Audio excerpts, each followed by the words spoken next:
Hello बच्चों, आज कुछ अलग हम वीडियो में इसमें देख रहे हैं।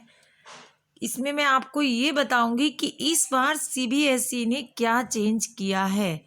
जो आपका एग्ज़ाम 2020 और 21 का होने वाला है, उसमें हिंदी ब से क्या चेंजेस हैं और क्या किस तरह का पेपर हमारे सामने आने वाला है। तो उसी की तैयारी करते हैं और सबसे पहले हम देखते हैं ये वीडियो। उसके बाद आपको जो प्रॉब्लम हो मुझे कमेंट बॉक्स में लिख के भेजें, मैं उसका भी सैल्यूशन दूंगी।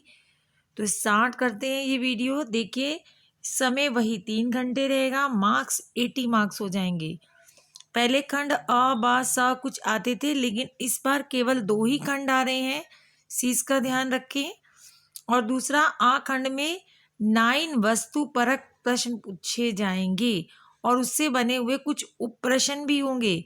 लेकिन एक चीज का ध्यान रखिएगा, जो निर्देश दिए हैं उसका पालन करना आपके लिए बहुत जरूरी है। यानी जो बातें आपसे कही जाएं उसके अकॉर्डिंग ही आंसर आप लिखें। खंड बा में 8 वर्णात्मक यानी क्वेश्चन आंसर होंगे। उसमें भी आपको विकल्प दिए जाएंगे, लेकिन उसमें भी कुछ आपको गाइडलाइंस दी गई है, उसी की अकॉर्डिंग ही आप उत्तर लिखें। स्टार्ट करते हैं। पहला खंड आ। खंड आ में अपठित गद्यांश, जो आपने पहले कभी नहीं पढ़ा, शायद पहले कभी देखा भी नहीं होगा, तो वो गद्यांश आने वाला है और वो है आपके 10 मार्क्स के। इसमें से पहला गद्यांश होगा, उसमें पाँच मार्क्स का है। वो देखिए आपकी स्क्रीन पे दिखाई दे रहा है आपको। ये कंप्यूटर से संबंधित है और इससे रिलेटिव उन्होंने फिर 5 क्वेश्चन पूछ लिए हैं और उसमें आपको ऑप्शन दिए हैं। आपको बड़ी सतर्कता से ऑप्शन ढूंढना है। ये काम कठिन भी होता है और बहुत इजी भी होता है, क्योंकि कई बार हमारे दिमाग में 2 आंसर होते हैं और वो दोनों ही इसमें दे रखे होते हैं। और कई बार हमारे लिए बहुत फ़ायदेमंद होता है कि हमें कुछ नहीं आ रहा होता और उसमें से कुछ लाइन इसमें से अंसिस पैसिस से हमें मिल जाती है और हम ढूंढ लेते हैं। हर एक क्वेश्चन 1-1 नंबर का है और 4-4 ऑप्शन भी साथ में दे रखे हैं। और इसके अलावा उसने साफ साफ लिख दिया अथवा। अथवा का मतलब समझते हैं, केवल एक करना है, या तो ऊपर वाला कीजिए या नीचे वाला।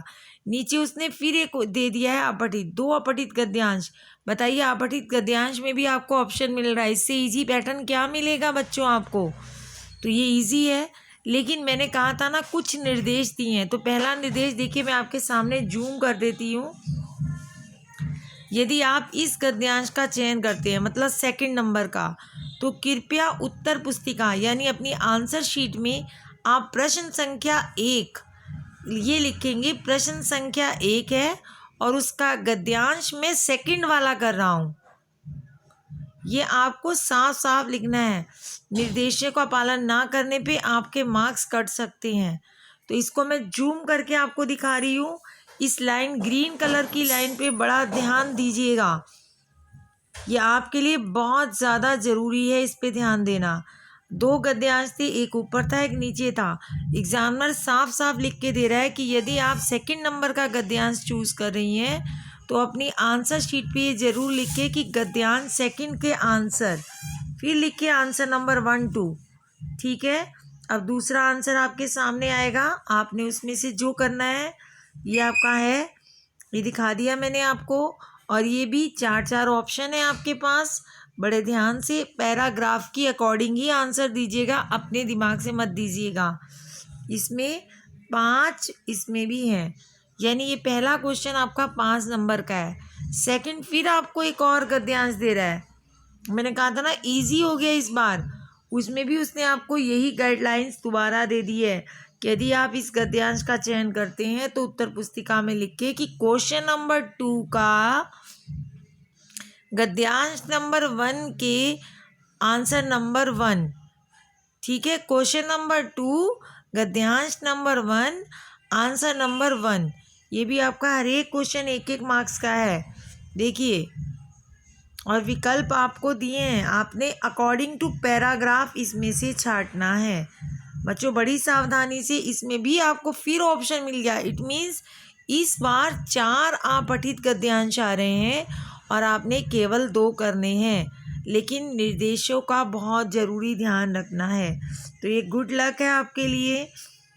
पास हो सकते हैं बड़ी आसानी से। थोड़ी सी ध्यान से आपने काम करना है। चलिए अब आते हैं व्यावहारिक व्याकरण यानी ग्रामर पार्ट पे आते हैं। ग्रामर पार्ट में क्वेश्चन नंबर 3 है, बहुत इजी। उसमें भी आपको विकल्प दिए, आपने इसी में से छांटना है। व्याकरण आपकी 16 नंबर की आ रही है और हर एक क्वेश्चन आपका 1-1 मार्क्स का। देखिए क्वेश्चन नंबर 3 में जितने भी आपको पार्ट्स दिए हैं 5 दिए हैं, 1-1 नंबर यानी 5 नंबर का है क्वेश्चन नंबर 3। क्वेश्चन नंबर 4 भी आपका क्या है, इसमें भी आपको 5 पार्ट मिले हैं तो आपका ये भी 5 नंबर का है। क्वेश्चन नंबर 5 आपका समाज से संबंधित है, आपने समास पढ़ के जाना है, ये भी 5 नंबर मिलेंगे। और जो लास्ट है इसमें क्वेश्चन नंबर 6, ये मुहावरों से संबंधित है। इट मीन्स आपके एग्जाम में मुहावरे आ रहे हैं, केवल 4 क्वेश्चन है। टोटल 16 नंबर की आपकी व्याकरण आ रही है। अब आते हैं हम नेक्स्ट क्वेश्चन पे, क्वेश्चन नंबर 7 पे। क्वेश्चन नंबर 7 आपकी पुस्तक से संबंधित बने हैं क्वेश्चन, जो आप किताब स्कूल में पढ़ रहे हैं स्पर्श की। देखो ये पैराग्राफ आ रहा है, कर चले हम फिदा। और मैं हमेशा क्लास में कहती हूँ बच्चों, ये एक कविता नहीं है, ये बहुत ही अच्छी एक ऐसी कविता है जो हमारे दिल को छू देती है और वेरी इम्पोर्टेंट चैप्टर है और इससे क्वेश्चन ज़रूर बनते हैं। और मैंने ये आपको पढ़ाया भी है, ठीक है, मैंने आपको ये डाला भी है। तो ये देखिए इससे संबंधित क्वेश्चन आए हैं, बड़े ध्यान से क्वेश्चन कीजिएगा। बाकापन मैंने आपको अंडरलाइन भी कराया था और इसका अर्थ भी बताया था, तो आप इसको ज़रूर देखें और इसको पढ़ के तैयार करें और अच्छी तरह। दूसरा क्वेश्चन जो आ रहा है आपका क्वेश्चन नंबर 8, ये आपका काव्यांश नहीं गद्यांश से बना हुआ है। ये भी आपकी चैप्टर का बुक है, चैप्टर से रिलेटिव एक बना हुआ है कि हमारे जीवन की रफ्तार बढ़ गई है, यहाँ कोई चलता नहीं दौड़ता है, मानसिक रोग के कारण। याद है, ध्यान दीजिएगा, आपकी बुक का ही है।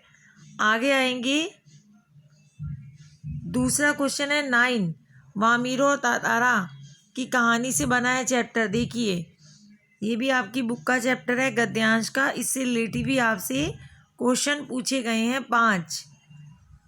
और अब आते हैं इससे संबंधित क्वेश्चन जो जिसमें आपको ऑप्शन नहीं, जिसमें आपने लिखने हैं। तो ये 14 नंबर के हैं, इसमें 3 क्वेश्चन में से केवल 2 करने हैं। 2-2 नंबर का है ये हर एक क्वेश्चन। कि कबीर के अनुसार व्यक्ति अपने स्वभाव को निर्मल कैसे बना सकता है, ये तो मैं आपको बार बार बताती थी। आगे क्वेश्चन नंबर 11, इसमें 1 है लेकिन ये करना भी सबको ज़रूरी है, कोई इसमें ऑप्शन नहीं है और इसको बड़ा लिखना है, 4 नंबर का है।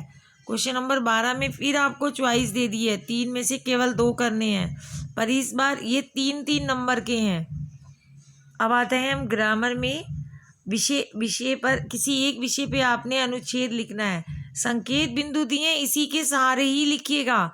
बच्चे क्या अपनी मर्जी से लिख देते हैं? नहीं बच्चों नहीं, आपने जो संकेत बिंदु दिए उसी के अकॉर्डिंग हर एक संकेत बिंदु पे 2-2 नंबर जितना मार्क्स का लिखिएगा।